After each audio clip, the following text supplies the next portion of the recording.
So this is part 2 of the video that I just made a couple of minutes ago. So let's break it down. Since I have some people that disagree or that claim that what I'm saying is quote unquote stupid. Well, let's break it down then. Let's talk about 86, Mushoku Tensei, and Takt Destiny, and why they're just not good. So let me choose my first victim. I think we'll choose 86 first. Now, I made a video on the 86, and as I expected, it got many dislikes. And of course, I was called stupid. Now, let's break it down even further. 86 is a series that even I can tell has two patterns to its two seasons. It tries to build up in the first half and then go all out in the second half. However, it doesn't work because it's too slow, because it fails to do this so-called build-up. Season 1 had one of the worst first episodes I have ever seen. Yes, you might tell me, oh, well, Spirit Chaser, there's high production CGI battles. What are you complaining about? Well, look at it this way. The Legion, the Republic, all of their mechas look almost the same. Even I get them confused sometimes. If they would have made some effort to make this good, they would have done more variety. They would have been more creative in the mecha designs because they're so bland and boring. Second of all, Milize, as I said before, is a politically ignorant fool, and her own government should have killed her long ago because she was rebelling against her own school, trying to enlighten the people, and that was the red flag for the Republic to take her out, and they didn't do it. Third of all, as the 86 made it clear, she doesn't know what she's doing in trying to help them, and the 86 told her loud and clear that no, they told Milize, you being our personal cheerleader is not going to do anything for us. You're still a hypocrite and a fool, and a sheltered fool on top of all that. And so, second half, yes, it gets better. Yes, the 86 began to start this emotional journey with Milize helping them behind the scenes. Shin gets character development with the arc with his brother, where he breaks off the mental shackles, where he bonds with Fido, the robot that gets blown up and then brought back. Second season, it's as if Shin's personality was reset. He's back to his boring, bland, apathetic, short-worded self. The other 86 don't even really matter. They're just there. Besides Shin, all the other 86 are just people that we've kind of grown accustomed to, but they've done nothing relevant. They're just there. Shin is the main one. If all the 86 died except for Shin, I wouldn't even care. I wouldn't even care. Milize is barely even in season 2, and that is a huge mistake because the whole point of season 1 of 86 is the dynamic between the 86 and Milize. So in season 2, the 86 get caught up in this slice of life nonsense. They put Shin through these situations where he's, of course, because he's a Reaper, the Undertaker, he shows almost no emotion for 5 episodes. For 5 episodes. If you're gonna tell me that Shin got all this character development in season 1 and in season 2 he's back to his apathetic and emotionless self for 5 episodes, that's kind of productive.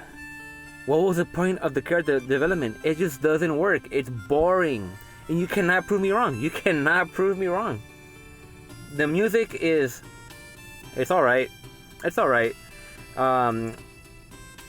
The ending of season 1 made by Sawasu, he basically plagiarized himself because he always does... He does songs that sound like all his other songs, man. If you compare the ending of 86 season 1 to Ego from Gundam Unicorn, you can barely tell them apart. Yes, he makes songs that sound good, but he lacks creativity. And the one thing that made me lose my patience on 86 is Frederica, because her voice actor screeches, makes her character intolerable, insufferable, so irritable to me, I cannot stand it. Feel free to comment down below, and we can discuss why 86 is not a good series. Next we can talk about, well, is that all I got? I'm not even going to talk about the production issues. Next is Takt of Destiny. So first of all, everybody was hyping up that it's Mappa and Madhouse. Second of all, people were looking at the high production, high tier animation, the pretty character designs. What do we get? Mediocre garbage.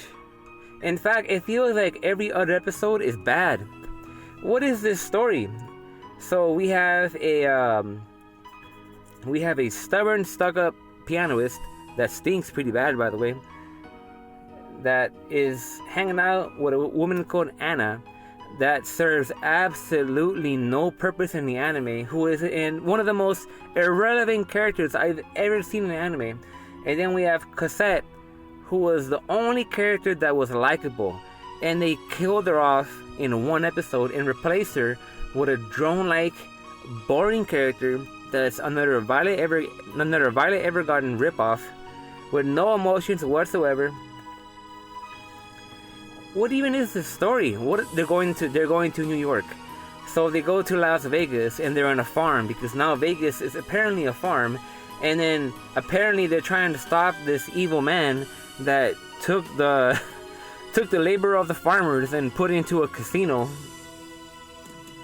And then we get introduced to two characters, Titan and her conductor, who happen to be much more likable than Takt and Destiny, and then they end up going their own way. And then we get this other episode where Takt and Destiny and Anna on a train, and they meet this supposedly person with bad intentions who has a music cart that's very edgy and over the top, called Hell. Now, I do praise the voice actor because it sounded amusing, but it's just kind of like it's kind of cringy, a little cringy how Hell kind of played out, and nothing really happens. You know what is the point of the D2? Where are the stakes? Where are the risks? There's nothing there. It's basically Takt and Friends. This show is basically the adventures of Takt and Friends. Nothing is happening because they keep getting stuck in these side quests that are just boring and irrelevant. This is a show that has nothing going for it but animation, and yet all of you fall for it because you're chumps. Because all of you are chumps. That's why you guys all fall for it.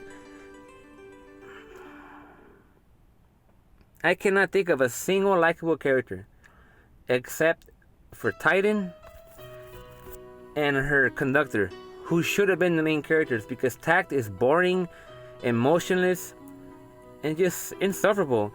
And in Destiny is just I can't stand how boring her person. She has such a boring personality. I mean, I can only stand so many Violet Evergarden type characters before it just becomes so repetitive and uncreative. And Mappa and Madhouse should be ashamed of themselves for this series. And you know what's the best part? It's to promote a gacha game. So that's how you know it was never going to be good. And Mushoku Tensei. Isekai has a very bad name for itself because it's constantly pumping out garbage. So we get an Isekai that is slightly above average, and everybody is just parading it. Everybody is just, they won't be quiet about it. They keep praising it, promoting it, Isekai is a genre that should just go away forever, honestly, at this point. Very few can do it right. So what is this series about? It is about a pedophile that gets killed and reborn into a baby because the writer knows this is a loophole to be able to allow this character to continue to be degenerate. And of course, this Mushoku Tensei has the most disgusting fan base of any other anime that I know, because it has enabled the pedophiles to come into here and be able to relate to Rudos and be able to say it's okay because it's happening in my anime. We have Eris, who is the obligatory tsundere, which ruined the first season for me. The only character in this anime that makes this even watchable for me is Ruijerd. He is the only one that makes sense. He is the only one that is smart, that knows what to do. He is the only good character in this entire series. We have Paul, the workplace alcoholic womanizer. We have Rudos, the garbage pedophile that is trying to redeem himself. There's Eris, who apparently is now Rudos' guard dog, that barks for him and is all over him. The only other character besides Ruijerd that seems to be likable is Roxy, and she's not even there. This is Milize from '86 all over again. Roxy isn't even there. Now I think about it, that CGI got the CGI got is pretty funny, but this show is just, again, it's like Takt of Destiny. All it has to offer is high production value, and it fails everywhere else. And those are my frustrations. Feel free to comment down below, and we shall discuss this even further if there are any questions, comments, or concerns. Thank you for listening.